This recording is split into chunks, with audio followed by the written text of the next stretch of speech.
बाबा जी की प्यारी साथ संगत जी, सभी को प्यार बड़ी राधा स्वामी जी।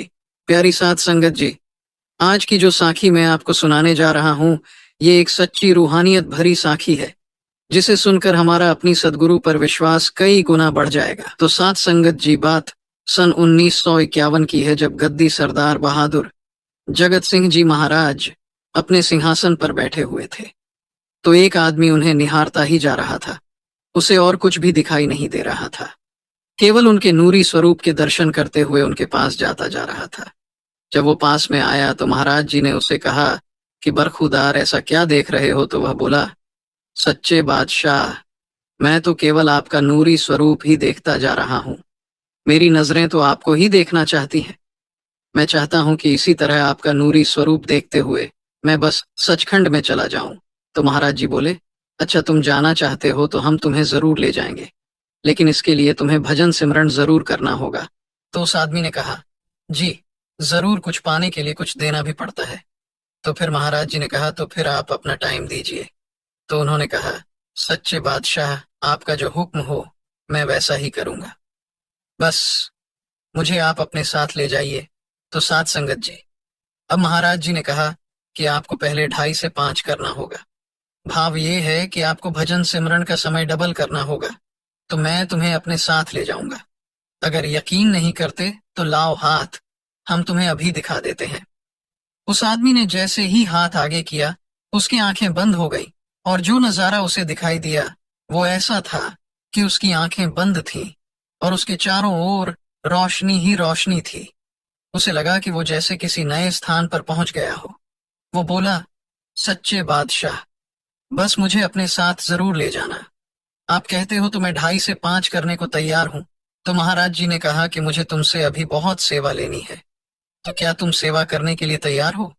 तो उसने कहा, सच्चे बादशाह, अगर आप सेवा दोगे तो मैं जरूर करूंगा।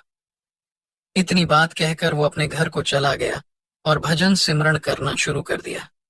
अंतर में उसका ध्यान स्थिर हो गया। लेकिन कुछ दिनों के बाद ऐसा हुआ कि सरदार बहादुर महाराज जगत सिंह जी ज्योति ज्योत समा गए। ये बात अक्टूबर 1951 की है। जब उस आदमी को पता चला तो उसके मुंह से ये शब्द निकले कि रब भी झूठ बोलता है। उन्होंने तो मुझसे कहा था कि मुझे तुझसे बड़ी सेवा लेनी है, और वो तो ऐसे ही चल दिए। उसके दिल को बड़ी ठेस पहुंची। वो बस दिन रात यही कहता रहता कि रब तो यहाँ पर है ही नहीं।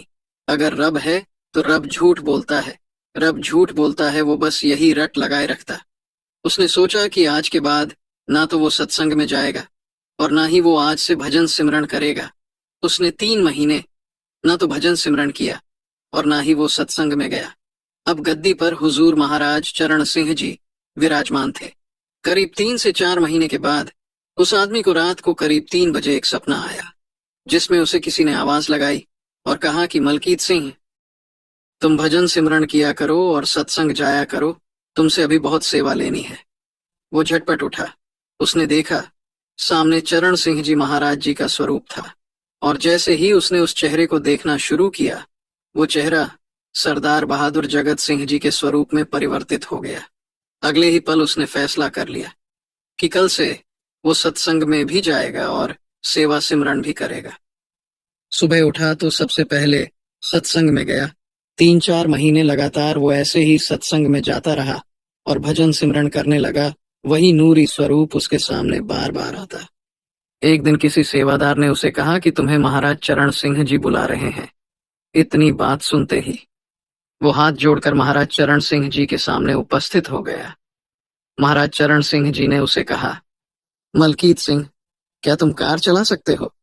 तो उसने बोला, मालिक, मैं जीप चला सकता हूँ, लेकिन कार कभी नहीं चलाई। तो महाराज चरण सिंह जी ने कहा कि कोई फर्क नहीं है, कल से तुम हमारी कार चलाओगे और ड्राइवर ही करोगे। तो गुरु प्यारी सात संगत जी, हम जिस आदमी के बारे में बात कर रहे हैं वो महाराज चरण सिंह जी के ड्राइवर जी हैं, जो कि करीब 32 साल महाराज चरण सिंह जी की सेवा में लगे रहे। उन्होंने मौजूदा सरकार के साथ भी ड्राइवर की, परंतु कभी भी उनसे यह नहीं बोला कि महाराज आज किधर जाना है। चुपचाप उन्होंने अपनी सेवा निभाई और भजन सिमरन पर ध्यान दिया। महाराज चरण सिंह जी ने उसे कहा कि मलकीत सिंह, तुमसे अभी बहुत सेवा लेनी है। वो हाथ जोड़कर खड़ा हो गया और हमेशा यही कहता कि सच्चे बादशाह, आपको जो अच्छा लगे आप वो करो। आप सब कुछ जाननाहार हो। तो मलकीत सिंह जी को नाम दान की बख्शीश सरदार बहादुर जगत सिंह जी से मिली थी, और उन्हीं के वचन थी कि मलकीत सिंह, तुमसे अभी बहुत सेवा लेनी है। जब वे ड्राइवर बने तो महाराज जी उन्हें समय देते कि आप सुबह 2 बजे आना, 3 बजे आना। तो मलकीत सिंह जी आधा घंटा पहले पहुंच जाती, लेकिन कभी भी उन्होंने महाराज जी से प्रश्न नहीं किया कि महाराज जी किधर जाना है। जब भी महाराज जी बैठते तो केवल हाथ का इशारा करते कि हमें इधर जाना है और इधर जाना है। जब मलकीत सिंह की शादी हुई तो मलकीत सिंह के घर में एक लड़के ने जन्म लिया। लड़का बड़ा हुआ तो पता चला कि वो लड़का बोल नहीं सकता। मलकीत सिंह की पत्नी रोज उसे बोलती कि आप महाराज जी से बात करो, हमारा बेटा तो बात ही नहीं करता, बोलता ही नहीं है। तो मलकीत सिंह जी एक कान से सुनते और दूसरे कान से निकाल देते। उन्होंने कभी भी महाराज जी के सामने ये बात नहीं रखी। वो कहते थे कि वो तो रब है और रब को क्या बताना, अगर रब को भी बताना पड़े तो वो रब नहीं। कितने दिन बीत गए और मलकीत सिंह की पत्नी हर बार यही बोलती कि महाराज जी से बात करो, लेकिन उन्होंने कभी महाराज जी से बात नहीं की। तो एक बार की बात है, महाराज चरण सिंह जी ने उन्हें जयपुर जाने के लिए करीब 2:30 का समय दिया। तो मलकीत सिंह जी करीब सुबह 2 बजे गाड़ी लेकर महाराज जी के पास पहुंच गए। जब महाराज चरण सिंह जी आए तो उन्होंने कहा कि आज हम जयपुर जाएंगे। मलकीत सिंह जी सत्यवचन बोलकर बैठ गए और गाड़ी चलानी शुरू की। रास्ते में महाराज चरण सिंह जी ने गाड़ी रुकवाई और पीछे से उठकर मलकीत सिंह के साथ वाली सीट पर बैठ गए और मलकीत सिंह जी के कंधे पर अपना हाथ रखा और कहने लगे, मलकीत सिंह, तूने बताया नहीं कि तेरा बेटा बोलता नहीं है। तो मलकीत सिंह ने कहा, सच्चे बादशाह, आप तो जानी जान हो, सबके दिलों की जानते हो, तो फिर मैं आपको क्या बताता। कहाँ गया कि कितना समय हो गया तुम्हारा बेटा अभी बोलता नहीं, आपको बात तो करनी चाहिए थी। तो उन्होंने बोला, आप तो रब हो, आप सब जानते हो। अब जो समय था वो सुबह 9:03 का था और महाराज चरण सिंह जी के बोल थे कि चलो, सच्चे बादशाह महाराज जी कृपा करेंगे।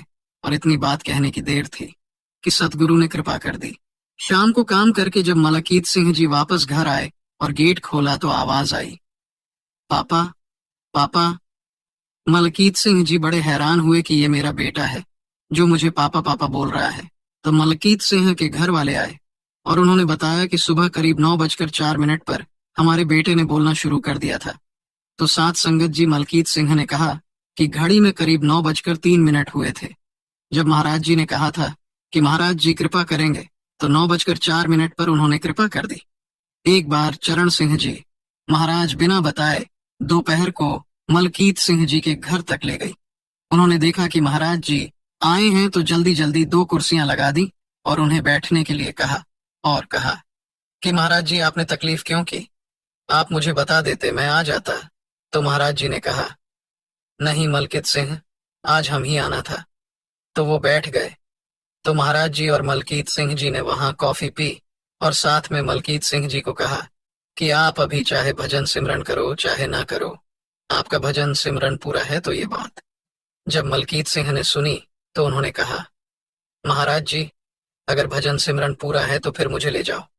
तो उन्होंने कहा, ले जाएंगे, लेकिन अभी तुम्हारा टाइम बाकी है। तो साथ संगत जी मलकीत सिंह जी ने वैसे ही कहा कि आप ले तो जाओगे ना। तो अब महाराज चरण सिंह जी ने भी वही बात कही जो उस समय सरदार बहादुर जी ने कही थी। उन्होंने कहा, अगर नहीं यकीन तो 2 हाथ।